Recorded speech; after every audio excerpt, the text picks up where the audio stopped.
So our next technique is just about changing colors in the same row. So we have completed basket weave, and I just put a couple of rows of plain weave in here kind of just to get it started and to give ourselves an even surface or an even base to work on. Since my green is already connected to the loom, you can see it's connected there, I have to connect my white. So we're going to just follow the weave structure for the last 4 warps and go over, under, over, under to get this white in there. Kind of tuck it in. So we're not starting at the end. Okay, now we're going to weave across to the center, and we are going to have a very easy spot for where our color change is going to happen. So you can see I marked it there on the loom.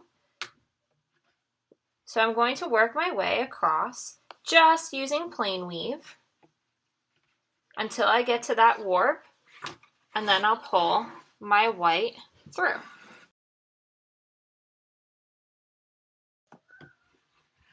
Just like before, watch your end, tuck it down, and now we're going to work our way back with the white. So we're keeping the green out of the way, and we're just working with the white at the moment, trying to keep it from tangling. So we went across to our line, now we're going to work our way back in plain weave.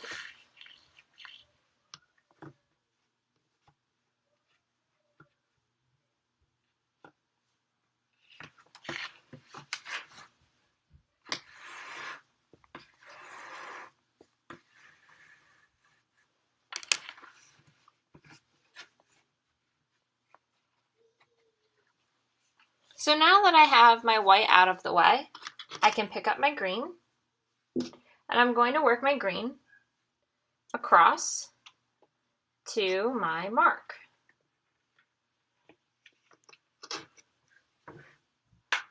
So it's like you split your cardboard loom in 2, and you're kind of just working with 2 cardboard looms instead of 1. They're just right next to each other. And I'm going to work my way across.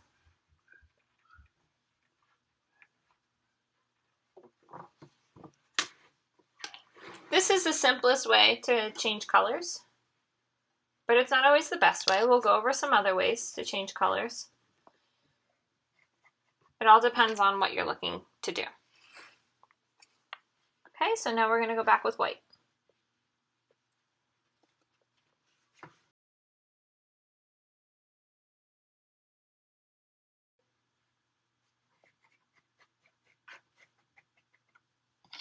And with green.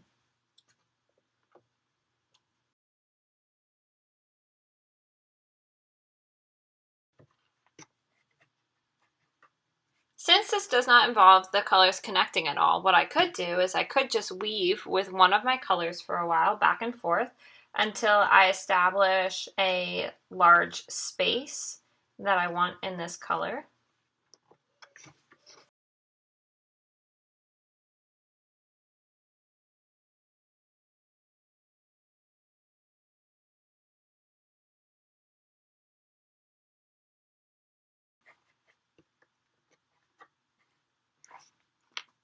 Okay, so you see I have built up a couple of rows of green, and that's all I wanted to do in the green. So now I'm going to go back to my white and make sure that they're even, and I'm ending on the same type of plain weave row.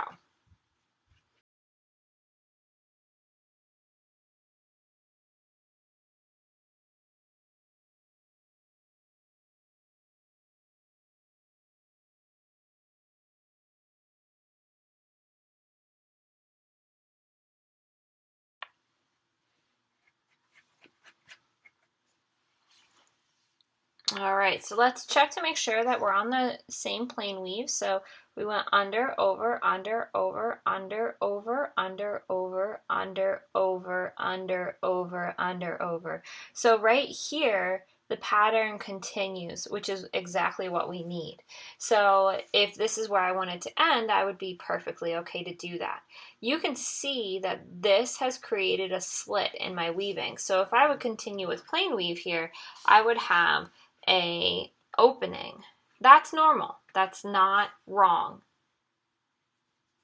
This pattern is called slit for a reason. It creates a slit. Now you might be thinking, well, what if I wanted to create a diagonal? So let me show you how to do that. We can continue with the colors that we were working with. We don't have to worry about having these colors change or adding new string. If you would have to add new string, you would just add it in the center of your color space. So we're going to tuck that down. And we're going to work back across.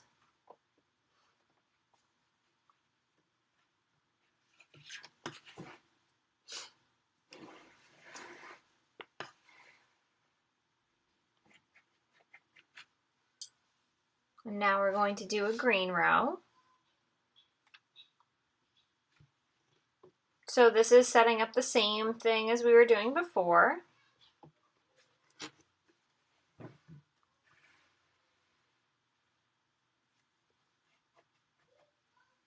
And go back to get the green out of the way.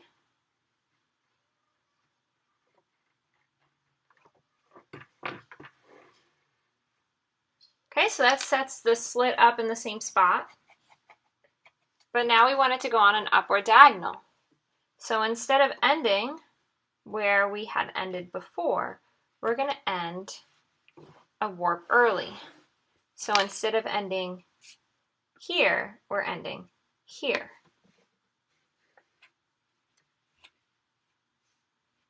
So this is a new endpoint right here. So I have to go around this warp.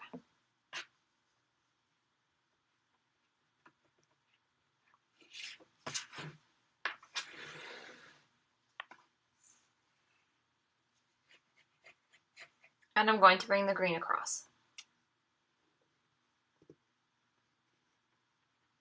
Now this is where we ended before, but remember we moved our new endpoint to here. So we have to go over this one and under this one.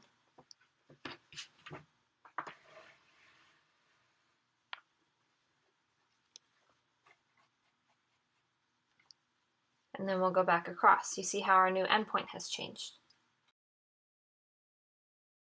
Okay, our endpoint was here. Now it's going to be here. So we're going to work our white across.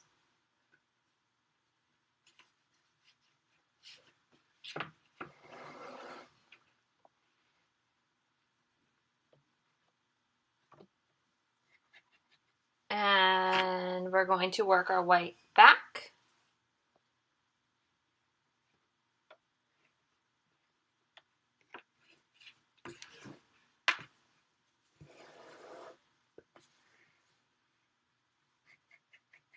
And we're going to work our green across.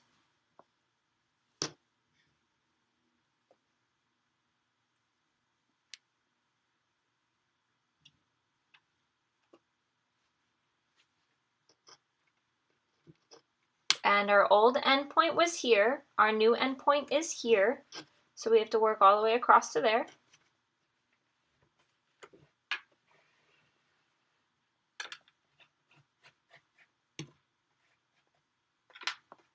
Okay, so this is our new endpoint. So I have to go around this warp.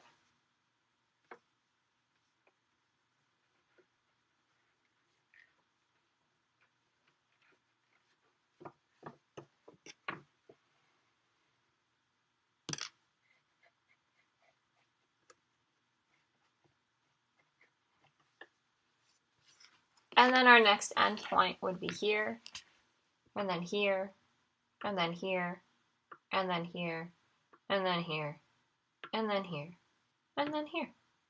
So let's continue going on an upward angle for a while until you get close to the end, and then I'll explain what to do once you get to that end point. What I can do is, since I know where my endpoints are, I can weave with my white to all my endpoints and fill in the space.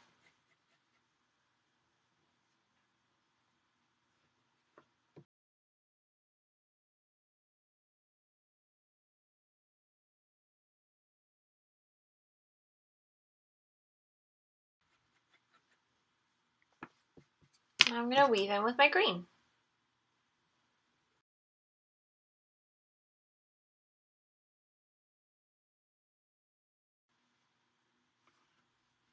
I'm going to need to add some new string, so I'm just going to go ahead and finish this one off here.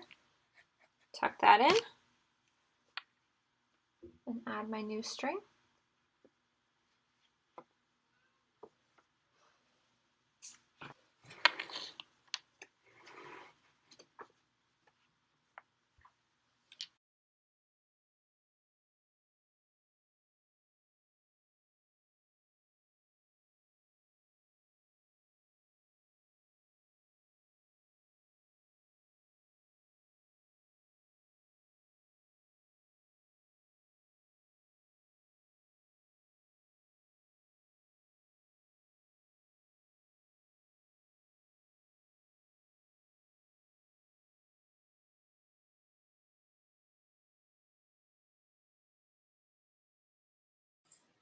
So let's finish off the section since we have both of our colors joining and they meet up in the center.